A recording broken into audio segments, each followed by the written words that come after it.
तार जारी है और इस मरतबा एक और बहुत बड़ा उलटफेर हुआ है और ये उलटफेर हो रहा है डॉक्टर अहमद अशफाक करीम के इस्तीफ़ा की वजह से। डॉक्टर अहमद अशफाक करीम का नाम बिहार की सियासत में बहुत बड़ा है। कटिहार मेडिकल कॉलेज के वो बानी और चेयरमैन हैं। अल करीम यूनिवर्सिटी के भी वो फाउंडर हैं और तवील अरसा से वो आरजेडी के साथ जुड़े हुए थे। लालू यादव की फैमिली का वो हिस्सा थे, करीबी ताल्लुकात थे।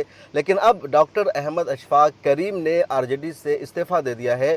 बुनियादी मेंबरशिप से भी उन्होंने रिज़ाइन दे दिया है और अपने इस्तीफ़ानामा में उन्होंने राजद पर, लालू यादव पर, पूरी फैमिली पर गंभीर आरोप लगाया है, संगीन इल्ज़ाम लगाया है और सीधे सीधे अपने इस्तीफ़ानामा में डॉक्टर अहमद अशफाक करीम ने लिखा कि मैं लालू यादव के साथ इसलिए जुड़ा, आरजेडी के साथ इसलिए मैं सियासत कर रहा था कि वहाँ समाजी न्याय की बातचीत की जाती थी, लेकिन अब आरजेडी समाजी न्याय की बातचीत नहीं कर रही है। टिकट का जो बंटवारा हुआ है तो उसमें मुसलमानों को आबादी के एतबार से हिस्सेदारी नहीं दी गई है और इसी वजह से मैंने आरजेडी को छोड़ दिया है। ये डॉक्टर अहमद अशफाक करीम का कहना है। उनका इस्तीफ़ानामा भी आ गया है। अपने इस्तीफ़ानामा में डॉक्टर अहमद अशफाक करीम ने क्या कुछ लिखा है आप स्क्रीन पर इसको देख सकते हैं और मैं पढ़कर भी सुनाता हूँ और आगे बातचीत करेंगे कि क्या सच में डॉक्टर अहमद अशफाक करीम ने मुसलमानों की खातिर, मिल्लत की जो हकमारी की गई है उसकी खातिर इस्तीफ़ा दे दिया है या कुछ ज़ाती मफाद भी उनका इससे जुड़ा हुआ था, उनको टिकट नहीं दिया गया इस वजह से उन्होंने इस्तीफ़ानामा दिया है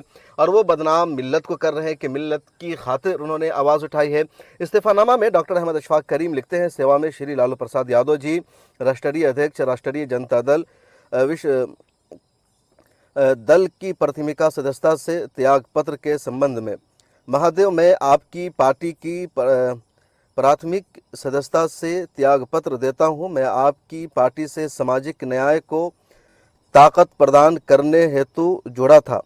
आप जातीय जनगणना कराने का दावा करते थे, जिसकी जितनी भागीदारी उसकी उतनी हिस्सेदारी का नारा देते थे, लेकिन आपने मुसलमानों की हकमारी की है, उनकी आबादी के अनुरूप तो दूर, सम्मानजनक हिस्सेदारी भी नहीं दी।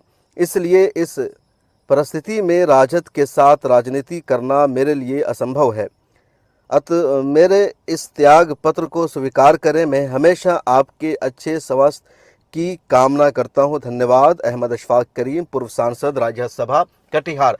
तो ये डॉक्टर अहमद अशफाक करीम का पूरा इस्तीफ़ानामा है। अब अहमद अशफाक करीम सीधे सीधे इल्ज़ाम लगा रहे हैं राजद पर कि उन्होंने मुसलमानों को सम्मानजनक हिस्सेदारी नहीं दी है, आबादी के एतबार से दूर, और इसमें कोई शक नहीं क्योंकि आरजेडी को 26 सीटें मिली है बिहार में। बिहार में लोकसभा की कुल 40 सीटें हैं, 26 सीटों पर अकेले आरजेडी चुनाव लड़ रही है, 9 सीटें कांग्रेस को दी गई है, कुछ सीटें दूसरी पार्टियों को दी गई है और बिहार में मुसलमानों की आबादी है 18%, यादव समाज की आबादी है सिर्फ 14%। एमवाई का समीकरण हमेशा बिहार में रहा, लेकिन 26 सीटों में से सिर्फ 2 सीटों पर मुसलमानों को टिकट दिया है आरजेडी ने। एक मधुबनी से डॉक्टर अली अशरफ फातमी को, दूसरी सीट अररिया से दी गई है शहनवाज आलम को। इसके अलावा 24 सीटों में से कहीं भी किसी मुसलमान को आरजेडी ने उम्मीदवार नहीं बनाया है, जबकि वो हमेशा सामाजिक न्याय की बात करते रहे हैं, आबादी के एतबार से हिस्सेदारी की बात करते रहे हैं। दूसरी तरफ यादव समाज की आबादी सिर्फ 14% है और उनको 8 जगहों पर उम्मीदवार बनाया गया है, 8 टिकट दिया गया है। लालू फैमिली से ही कई लोग उम्मीदवार हैं। तो ये वाज़े तौर पर नजर आया कि आरजेडी को सिर्फ मुसलमानों का वोट चाहिए, क़यादत में उनकी हिस्सेदारी नहीं चाहिए और इसी को बुनियाद बनाकर डॉक्टर अहमद अशफाक करीम ने इस्तीफ़ानामा दे दिया है। अब जो खबरें सामने आ रही है या जो तज्ज़ियाकार है वो कह रहे हैं कि डॉक्टर अहमद अशफाक करीम खुद भी कटिहार से टिकट की मांग कर रहे थे और वो कोशिश भी हुई थी उनको टिकट देने की, लेकिन वहाँ वो कांग्रेस वाले अड़ गए क्योंकि कांग्रेस की पुरानी सीट है और डॉक्टर तारिक अनवर कांग्रेस के पुराने नेता है, वो हमेशा चुनाव लड़ते रहे हैं। तो इस बुनियाद पर कांग्रेस के साथ समझौता करना पड़ा आरजेडी को और कटिहार से अहमद अशफाक करीम को टिकट दिलवाने में नाकाम रही आरजेडी। उसके बाद डॉक्टर अहमद अशफाक करीम सुपौल से टिकट मांग रहे थे, लेकिन वहां से भी इनको टिकट नहीं दिया गया। इस तरह जब तमाम दरवाजे बंद हो गए, इसके अलावा डॉक्टर अहमद अशफाक करीम को राज्यसभा भी भेजा जाना था। पिछली मरतबा उनको राज्यसभा भेजा गया था, लेकिन इस मरतबा आरजेडी ने डॉक्टर अहमद अशफाक करीम को राज्यसभा नहीं भेजा। तब वो लोकसभा का चुनाव लड़ना चाह रहे थे और जो अंदरूनी सोर्सेज से खबर आई उसके मुताबिक कि आरजेडी ने जब डॉक्टर अहमद अशफाक करीम को राज्यसभा नहीं भेजा बल्कि उनकी जगह संजय झा को भेजा, तो अहमद अशफाक करीम से यही वादा किया गया कि आपको लोकसभा में टिकट दिया जाएगा, आप लोकसभा के प्रत्याशी होंगे, चुनाव लड़ेंगे, जीत कर जाएंगे और पार्टी हर तरह आपको सपोर्ट करेगी। लेकिन जब लोकसभा के इलेक्शन की तारीख का ऐलान हो गया, पूरी डेट सामने आ गई और अहमद अशफाक करीम उम्मीद लगाए बैठे थे कि कटिहार से उनको टिकट मिलेगा या वहाँ से नहीं मिल सका तो सुपौल से दिया जाएगा, लेकिन दोनों जगह में से कहीं से भी अहमद अशफाक करीम को टिकट नहीं दिया गया, बल्कि कहीं और भी नहीं भेजा गया।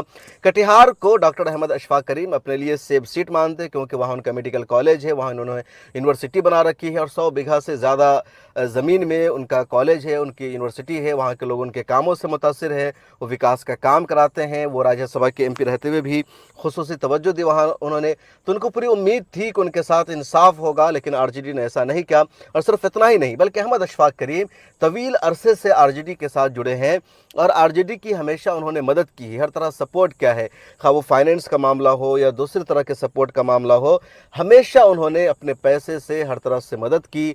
लेकिन जो होना चाहिए था वो नहीं हुआ। और जब अहमद अशफाक करीम ने मुसलमानों की हकमारी का इल्ज़ाम लगाकर रिज़ाइन दे दिया है, तो कुछ लोग अहमद अशफाक करीम से भी सवाल पूछ रहे हैं कि इससे पहले भी बार बार आरजेडी की तरफ से मुसलमानों की हकमारी की गई है, मुसलमानों को सम्मान नहीं दिया गया है, उनको क़यादत नहीं दी गई है, उनकी तौहीन की गई है, उनको आबादी के एतबार से हिस्सेदारी नहीं मिली है, तब आपने आवाज़ क्यों बुलंद नहीं किया, तब आपने इस्तीफ़ा क्यों नहीं दिया?